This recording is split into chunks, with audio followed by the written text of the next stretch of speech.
ఆచి chicken masala. Iran పై భీకర దాడికి సిద్ధమైంది అమెరికా. ఈ రాత్రికి ఇరాన్ ను మొత్తం తుడిచిపెట్టేసే పనిలో అమెరికా ఉంది. ఈ నేపథ్యంలో ఇరాన్ పై అణుబాంబు దాడి జరిపే అవకాశాలున్నాయని భావిస్తున్నారు.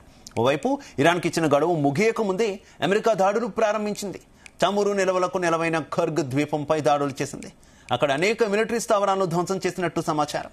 మరోవైపు కషన్లోని ఓ రైల్వే బ్రిడ్జిను కూడా ధ్వంసం చేసింది. మరోవైపు ఇజ్రాయెల్ ఇరాన్లోని రెసిడెన్షియల్ ఏరియాలే లక్ష్యంగా దాడులు కొనసాగించింది. ట్రంప్ చివరి హెచ్చరికలతో ప్రపంచవ్యాప్తంగా ఆందోళన వ్యక్తమవుతోంది. ఒకవేళ అమెరికా దాడులకు దిగితే అది మూడో ప్రపంచ యుద్ధానికి దారి తీస్తుందేమోనని విశ్లేషకులు భయపడుతున్నారు. ఇరాన్ సైతం తమ రక్షణ కోసం సిద్ధమవుతున్నట్టు సమాచారం.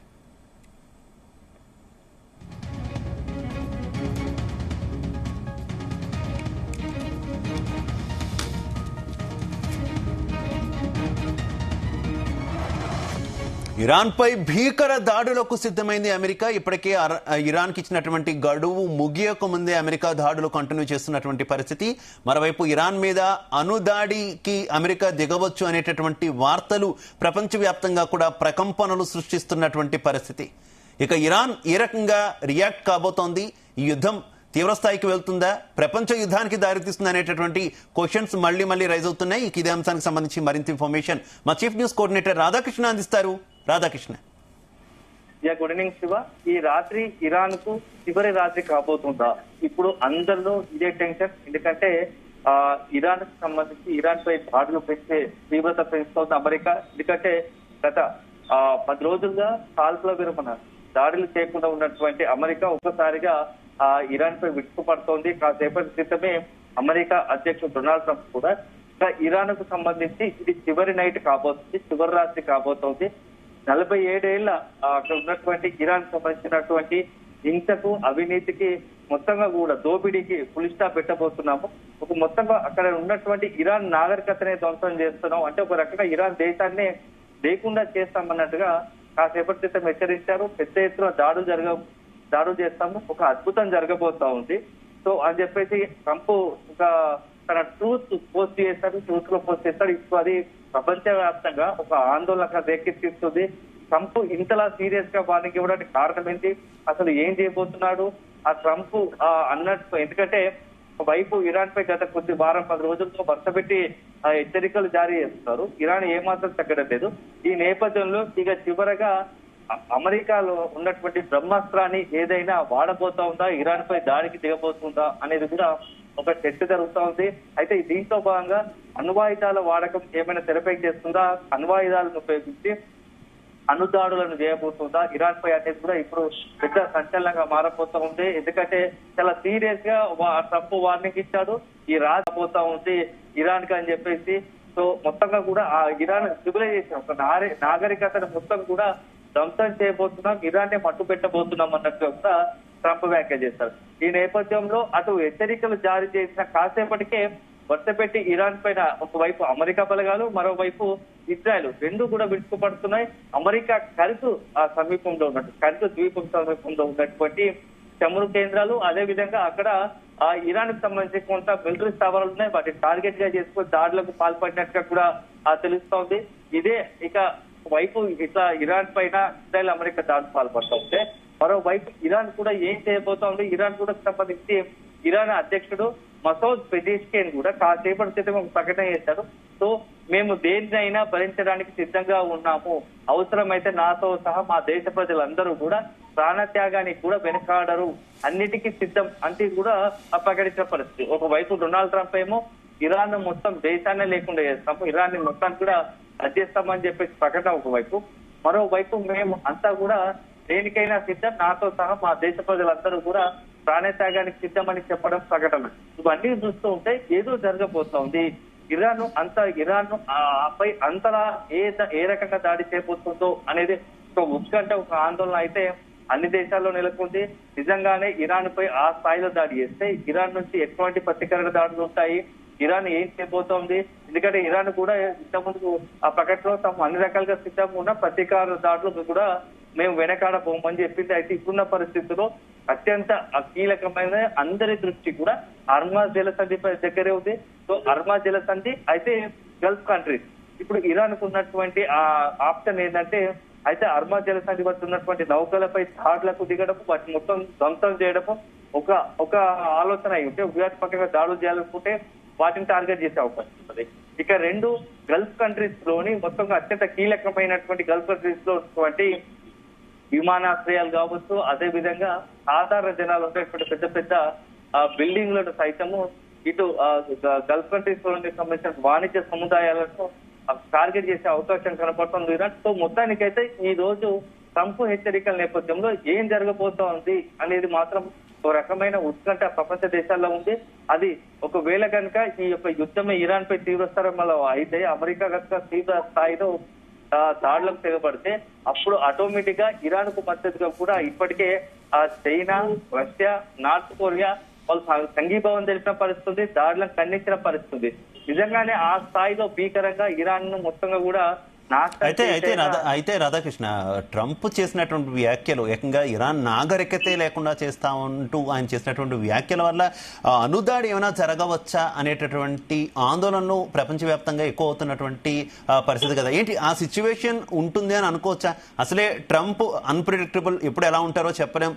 దట్టు ఈ వార్ తర్వాత ఆయన కొంత ఫ్రస్ట్రేషన్ లో ఉన్నటువంటి పరిస్థితి, దానికి తోడు ఆయన చేసినటువంటి కామెంట్స్ ఏ రకంగా చూడాలి?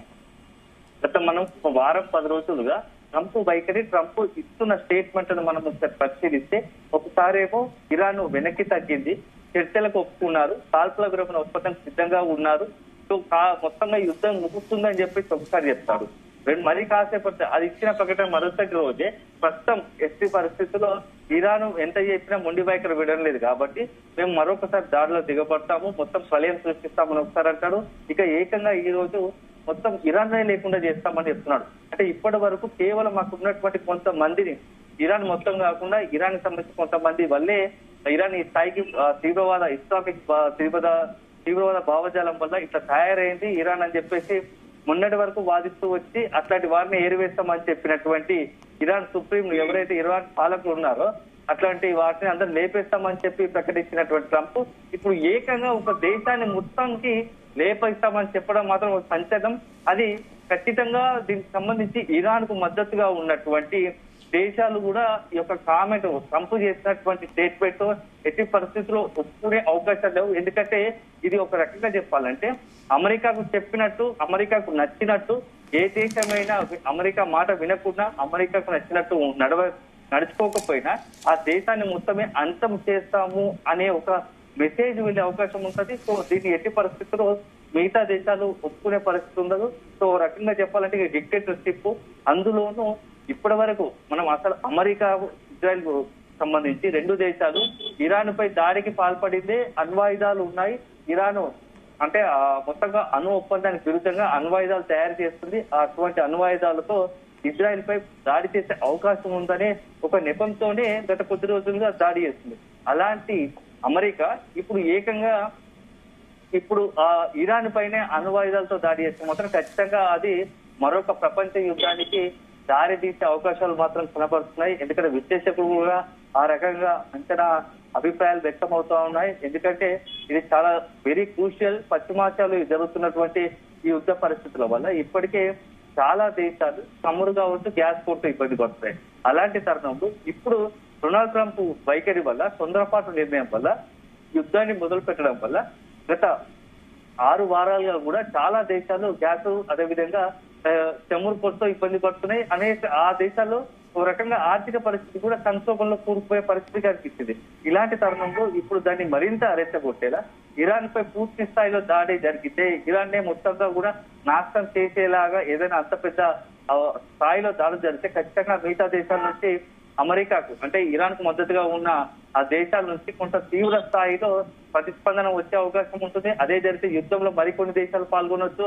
అప్పుడు వర్టికల్ గా ఇరాన్ కు మద్దతుగా కొన్ని దేశాలు, మరోవైపు అమెరికాకు మద్దతుగా కొన్ని దేశాలు చూస్తే అది మరొకసారి 3వ ప్రపంచ యుద్ధానికి దారి తీసే అవకాశాలు కూడా లేకపోలేదని ఒక ఆందోళన మాత్రం సర్వత్రా వినపడుతోంది. ఇప్పటికే చాలా దేశాలు యుద్ధాన్ని ఆపటి, యుద్ధ పరిస్థితులు చర్చల ద్వారా సమస్యలు పరిష్కరించుకుంటని పదే చాలా దేశాలు చెప్తున్నా, దేశాల అధినేతలు చెప్తున్నా, భారత ప్రధాని నరేంద్ర మోడీతో పాటు ఇతర దేశాల అధ్యక్షులు చెప్తున్నా, అధినేతలు చెప్తున్నా, ఇక ట్రంప్ మొండి వైఖరి వీడడం లేదు. సో ఈ నేపథ్యంలో ఇప్పుడు ఈ రోజు తాజాగా కూడా ఇచ్చినటువంటి చివరిగా ఇప్పుడు మొత్తం ఇరాన్ ని నాశనం చేస్తామంటే సో ఈ రాబోయే 24 గంటల్లో ఇరాన్ పై అమెరికా ఏ రకంగా దాడి చేయబోతోంది, ఆ దాడి వల్ల ఏం జరగబోతుంది, అదే జరిగితే ఒకవేళ తీవ్రస్థాయి దాడులు జరిగితే అప్పుడు ఇరాన్ కు మద్దతుగా ఏదైనా దేశాలు రంగంలోకి దిగుతాయా, రంగంలోకి దిగితే అప్పుడు ఏంది పరిస్థితి అనేది కూడా కొంత మనం వేచి చూడాలి. అలాగే ట్రంప్ హెచ్చరికల నేపథ్యంలో